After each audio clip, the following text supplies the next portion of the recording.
Hey guys, it's Dave. So, a couple months ago, the United States Chamber of Commerce hosted a Global Aerospace Summit, which was a conference about bringing public and private partnerships together, private companies working with the public sector and pushing aerospace forward. In the past, these things would have all happened behind closed doors, but in this day and age, we now have YouTube. And even though this conference is a couple months old, the Chamber of Commerce actually just dropped a lot of the video content from this conference a couple days ago. So I thought it'd be interesting to go through here and see what we can learn. There's a lot of big industry heavyweights presenting and talking at the conference. We have Peter Beck, obviously CEO of Rocket Lab. We have the CEO of Boeing, which is a massive player in aerospace, of course. We've got representatives from Axiom and a ton of other companies as well. There was Northrop Grumman's CEO was there. He didn't talk too much on camera, short of a brief 1-minute interview, so you won't see him too much. But there's a lot of interesting stuff going on, a lot of interesting discussions about the future of the industry, and I really just wanted to see what we could learn from it. So I've once again gone through and tried to find the most interesting clips. Of course, the video from Peter's talk will be featured prominently, as Rocket Lab is my biggest holding out of all these companies. But I want to get some insights from the broader industry, so not just Rocket Lab. We're going to hear from other companies. Some of them are actually customers of Rocket Lab. Some of them could be competitors, and just listen to these experts talk about where they think the industry is going. So with that, let's dive over to the aerospace conference.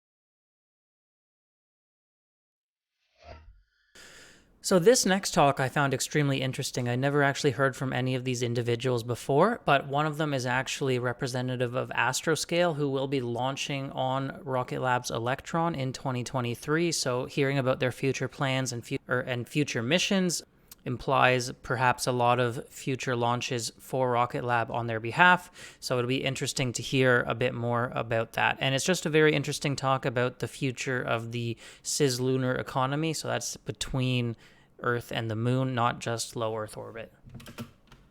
So my biggest excitement about the opportunity of ISS Lunar Economy is the things we don't even know yet, right? Where will this take us? Where will it take our opportunities? Where will it inspire? And where will we be able to grow the space economy out of putting effort, time, and infrastructure into the ISS Lunar environment? Now, closer to me is really the opportunity of bringing the logistics and the infrastructure we enjoy here on Earth and into space. Because when you can do that, you now have a host of capability to smooth the pathway towards whatever we need to do on the moon, Mars, and beyond. So ISAM was talked about earlier today. That's in space servicing, assembly, and manufacturing. And we need to do that sustainably as well. So that's what I'm excited about. So I haven't heard too much about in-space servicing as of yet, but it's something that is planned for by a lot of companies, and those craft that will be doing the servicing, manufacturing will definitely need to get to space, and one of the best rides in town is still Rocket Lab. Some of the study already show a big market in the future. PwC last year published a report. In the report, the ISS Lunar Economy would become over 170 billion US dollars around 2040. So it's going to be a big market, and then it's very exciting moment. This is the initial phase. opening door for such a big market.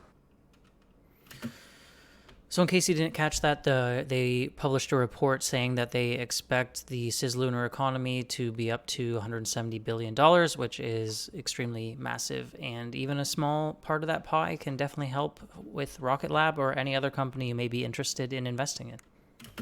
Yeah, absolutely. For those who don't know, Astroscale is an in-space services company whose purpose is to provide long-term sustainability for future generations in orbit. And while we're known for the low Earth orbit and geostationary orbit activities, we want the space economy to thrive wherever our endeavors are going to take us. So, for example, life extension services, or maneuverability in orbit, or even debris removal, as you mentioned, end-of-life services, which is really where satellites and spacecraft are prepared to be serviced. And that's a key important issue that drives down costs and lowers risk as well. So there are many flavors of in-space services to bring to the cislunar space economy. And if you can prove them out, if you can show that there's a market in the low Earth orbiting and geostationary orbits, then you can derive that into the cislunar space and towards lunar orbit as well. And these are key technologies to make sure when we invest in missions to go to the moon, that we have methods to reduce the risk due to debris or due to mishaps, that we have capability in orbit so we don't have to wait for something to be manufactured on Earth and then brought at great expense into orbit. We have brought all that infrastructure and logistics into orbit so we can lower the costs and lower the risks and go and do great things. I've always felt that debris management and mitigation in orbit is extremely important. So anything they can do to deorbit debris, catch debris, or deorbit defunct satellites is extremely important to the future of space. Beyond that, though, it's interesting talking about servicing of spacecraft in orbit. I always kind of assumed it'd be cheaper just to send up a brand new satellite than to send up another spacecraft, go all the way up to orbit, manage to rendezvous with your satellite traveling faster than the speed of a bullet around the Earth, docking with it and, refueling it or servicing it or whatever you have to do. I always kind of just figured launching a new replacement one would be cheaper, but I'm sure these people have thought about it a lot more, and I really would like to look more into it. It sounds very interesting. It's not just enough to write something down on a piece of paper. You actually have to put some action and budget and targeted investments to accelerate the growth in that technology. And then the US government needs to become a customer, right? So a lot of commercial opportunity here. Astroscale is part of a consortium called CONFERS.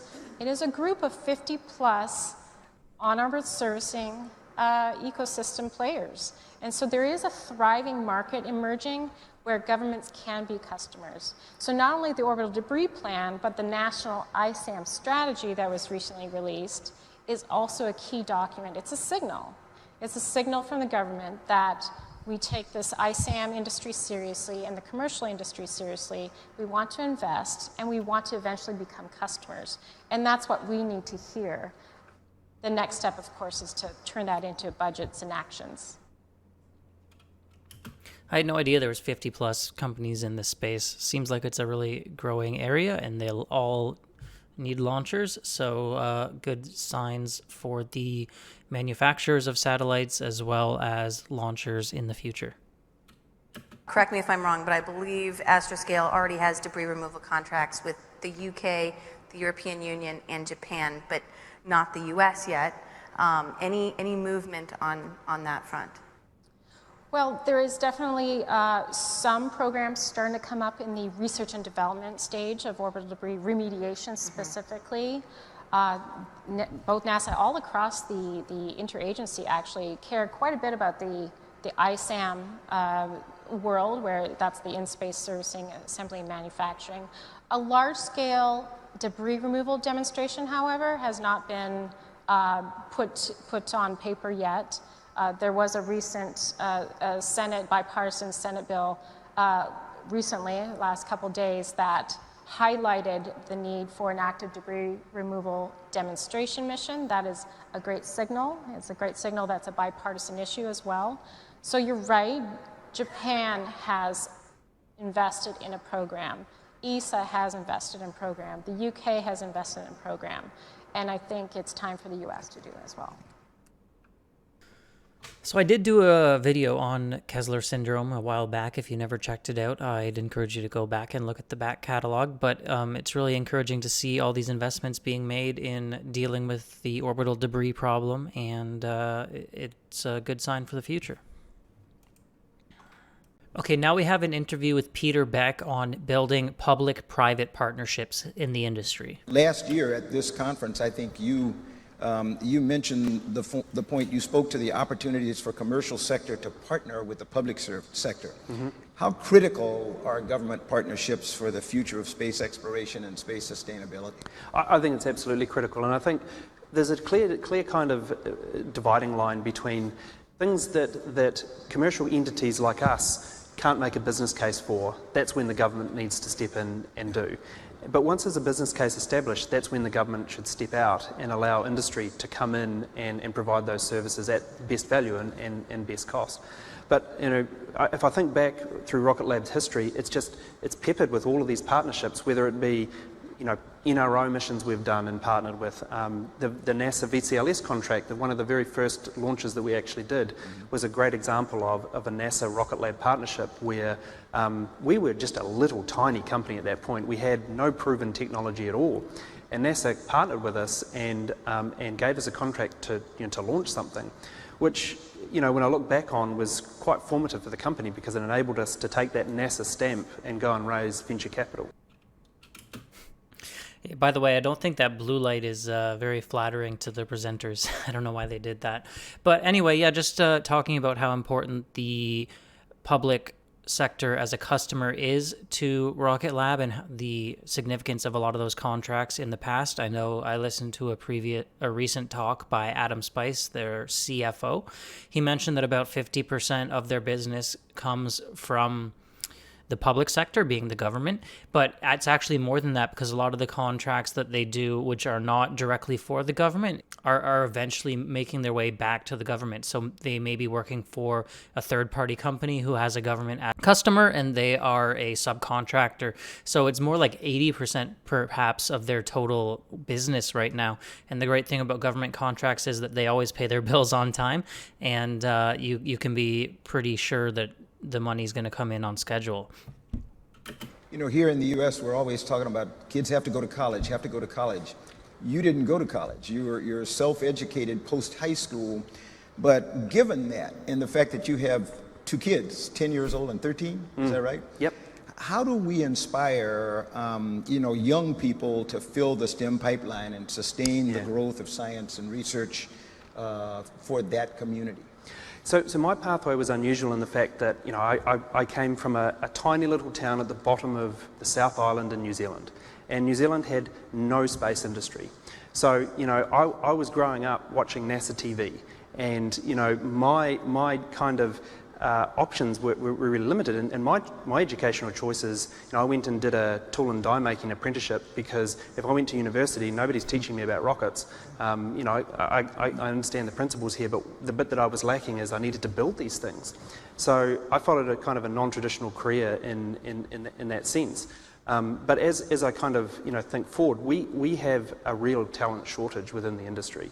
And at Rocket Lab we run apprenticeship programs, we have a whole education program, and we've visited 150 schools, and we've got 11,500 kids signed up to our Space Ambassadors program. And we learned very early on that there's no point in targeting high schools, because by the time the kids are at high schools, they've already decided what they want to do, or it's already been beaten out of them that they can't have dreams. So we found that we go to the primary schools and we kind of use the rocket as the inspiration, but teach them two things. We teach them, obviously, there's a strong angle of STEM, but we teach them that you don't have to sign up to go and do a job. Like follow your passion. If you want to create a business, go and create it. So we teach entrepreneurialism just as much as we try and promote STEM in those programs. I applaud what you're doing because I'm one who happens to believe that NASA, when I was there, the vast majority of the population in the NASA workforce is not engineers and scientists. And we could not survive without them. And I think what you're doing is just perfect. So I either didn't realize this or have forgotten it, but yeah, Peter Beck never went to university or college, depending on where you're from, what it's called, which I knew he took a less traditional career path, but for some reason I had it in my mind that, oh, he must have gone to university because like he's out there building rockets. But yeah, I guess it just goes to show in this day and age, you don't always need to go to university and rack up that massive student loans. There's so many learning resources out there for you. And he took a route of getting really hands-on, and it certainly paid off for him. This is obviously appealing to the defense customers. To what do you attribute Rocket Lab's success, and what does that tell you about the small and mid-sized satellite and launch market more broadly? Yeah, so I mean, it's a very common topic, responsive access to space, and we kind of chuckle because we do it like just about every launch. You know, we've had a customer come to us 5 weeks before launch and go, hey, can you get this on orbit? And you know, getting through all the licensing process, we just did 2 back-to-back missions for the NRO, so responsive space exists. But if you don't have the satellite, it's all kind of a bit pointless having the rocket sitting on the pad. So our kind of message to everybody and the bit that we focus on, and the reason why we're not just a rocket company is because if you've just got the rocket there, you're only half the equation. So true responsive access to space is the satellite and the rocket coming together, to deliver a capability. So yeah, just highlighting again the importance of their responsive space program. We know they charge a premium whenever they launch under their responsive program, which means like short notice or quick changes to the schedule. And obviously that their satellite manufacturing business is just as important. Rocket Lab advertises that you're going to do on-orbit management. Talk to me a little bit about what you envision that being. Are we talking about grabbing satellites and deorbiting them, or grabbing satellites and refurbishing them, or what's the long-range vision? So I guess the longer range vision is we're trying to build an end-to-end space company. So launch is really enabling. It's the keys to space. So you can't do anything without the keys to space. So we've kind of solved that problem. Now we've moved into the spacecraft arena where we're solving that problem. And then the end point is just providing services. And we already find today a customer will come to us and they'll have a concept for a satellite and they'll want to buy a reaction wheel or some component from us. And quite often those conversations will end up in, you know what, this space gig looks pretty hard, so can you just provide us the service rather than sell us parts? So I think that's ultimately where the model is going to go, is people are going to provide services rather than individual parts. So yeah, we have heard this kind of thing before, but just basically emphasizing that down the road, they're probably just going to provide the service of operating these satellites and whatever data they provide to the customers, launching them themselves, building them themselves, operating themselves, fully vertically integrated, where they can capture all that revenue instead of just providing one part or perhaps the whole satellite and letting the customer operate it themselves. This way they get recurring revenue and more revenue, frankly. Where do you hope to see Rocket Lab Space Systems business by this time next year? Be careful what you wish for, man. The space systems part of the business has grown enormously, and it's really all about making it simple. It's about creating capability and providing solutions in the simplest way. So we've experienced a lot of growth there, but ultimately what we're trying to achieve here is to kind of lower the barriers to entry for everybody to get capability on orbit. Okay. Yeah, I think he pretty much covered it all there. So when you're a part of these larger missions and you're part of an element of many, if one element lets it down, then kind of you get just as bad PR as the element that let it down. But I think kind of more broadly, the thing I love about the space industry and the thing that frustrates me about the space industry is the same thing. So in the space industry, you can stand up in this stage and say, I'm going to land someone on Mars, or you're going to go and do the most amazing thing, and everybody stands up and applauds and just goes, yep, that's going to happen. And that's the most amazing thing. The frustrating thing is that there's a lot of aspirations in space, but a little bit shy on execution.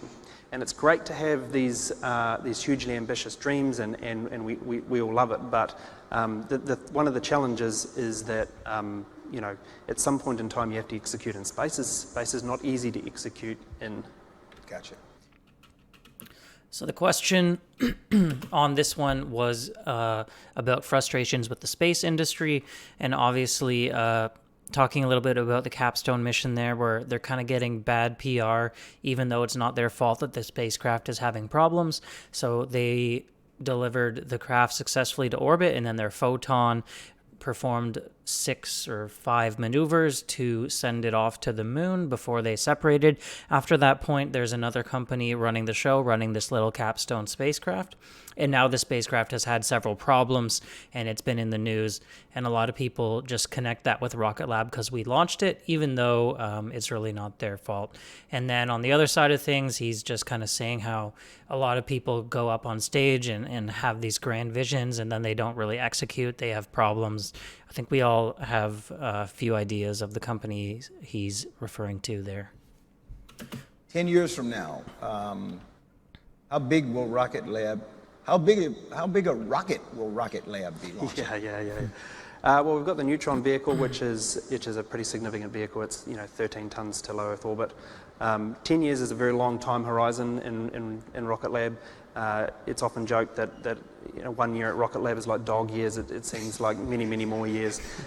We get a lot done in 1 year. So in 10 years' time, if we continue the trajectory, I think we hopefully will have had some pretty significant impact in the world. Well, you can't have a significant impact on the world without being a significantly sized company. So if that is true, then hopefully in 10 years, Rocket Lab will be much larger and much more valuable than it is today. And that was it for Peter Beck's comments at the conference. Okay, now we're going to hear from Boeing CEO. I have very mixed feelings about this company, but I am interested to hear what he has to say, so let's listen in. For Boeing, we want to be on the leading edge of space. What's that mean? That means deep space. That means communications.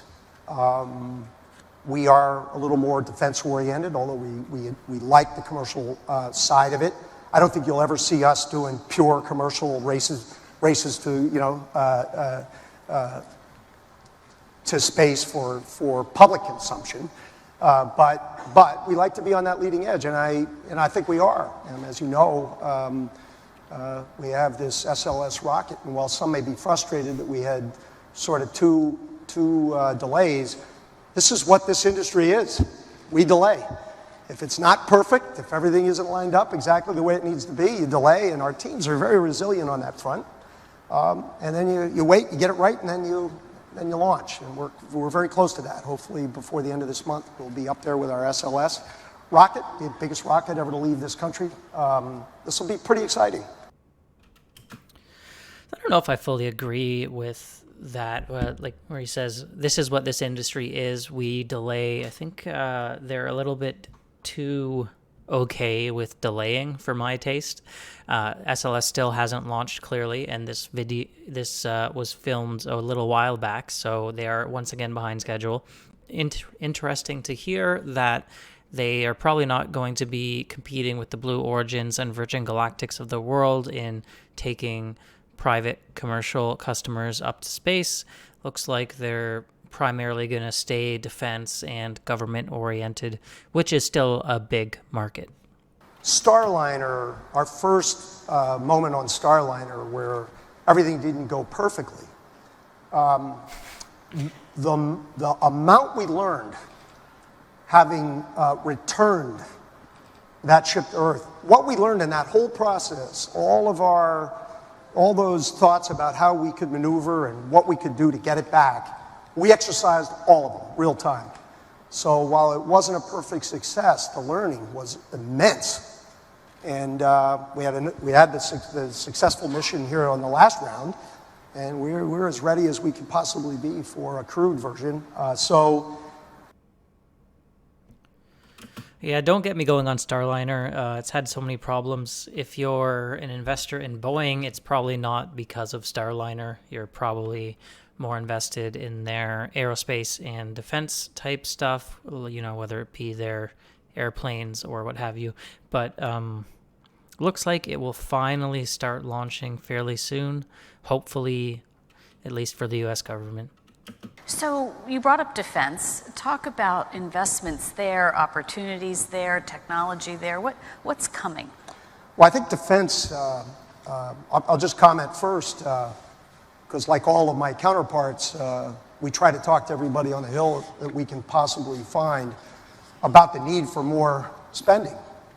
We have the threat environment and now the inflation environment sitting on top of each other, heading into this next authorization. It needs to be accounted for, and it needs to be invested in. And we got to move from rhetoric to numbers. It's easy to talk about it, but then you have to invest in it. And I think we're at a moment in time where if we miss a few years, we're going to get ourselves in trouble. So I just, I say that in every public audience I'm in. We all have to lobby for more because it's not an egregious ask. I mean, these threats are real. I think everybody knows that. And inflation's real. So we're going to have to deal with it. So I do see, with respect to technology and what it will do in the defense world, I just think we're going to have another generational move. Space will be a new frontier in every way, shape, or form. The technologies required to win in that space, I think, it's fascinating and they're ready. So now it's a question, how do you put it together? And how do we get our Defense Department to actually integrate everything? How do we do it? We've talked about it for at least a couple of decades I've touched it. And now everyone's got to get on with implementing it. I haven't lost faith in it. I think it'll happen, but pace matters. So it does sound like defense spending is likely to keep ramping up over the next few years, especially with the current situation in Ukraine and all sorts of volatile areas abroad. And that can also include spending in space. There's a lot of aspects of defense that come down to various space capabilities and satellites. So excited to see where that goes in the next few years. There's also an interesting talk I didn't get a chance to get to because this video is already getting a little long, but one of the concerns I had around the Neutron rocket and the talk of it being human-rated in the future is the ISS is planned to go away by 2030, perhaps even earlier if Russia does decide to separate their section of the space station. So where does that leave Neutron? Where exactly are we even taking humans if there's no ISS? Really, by the time you develop a capsule, get your rocket human rated, there's no time to get any contracts for the ISS. But there was an interesting talk on future commercial space stations and a lot of the work that's being done in setting up new space stations of the future beyond the ISS. So that alleviated some of my fears on the fact that there may still be places to take astronauts into the future beyond 2030. In low Earth orbit, but I think I'll dive into that one on a future video. It is something that alleviated some fears for me, though. So that's it for our videos today from the conference. A lot of interesting discussions were had on, the future of aerospace. We have talk about defense spending increases, whether that be more traditional defense or in terms of space and satellites. We had a lot of interesting talks about the future economy beyond Earth and servicing and deorbiting satellites. It's a very interesting area that I haven't really thought a ton about, and I'm really excited to look into Axiom and some of these other companies. And then just hearing from Peter again is always great. nothing too groundbreaking. We'll wait for Neutron Investor Day in just a day or two, and we'll learn a lot more then. But interesting to learn more about Peter's insights. Thanks for tuning in. I'll see you guys next time.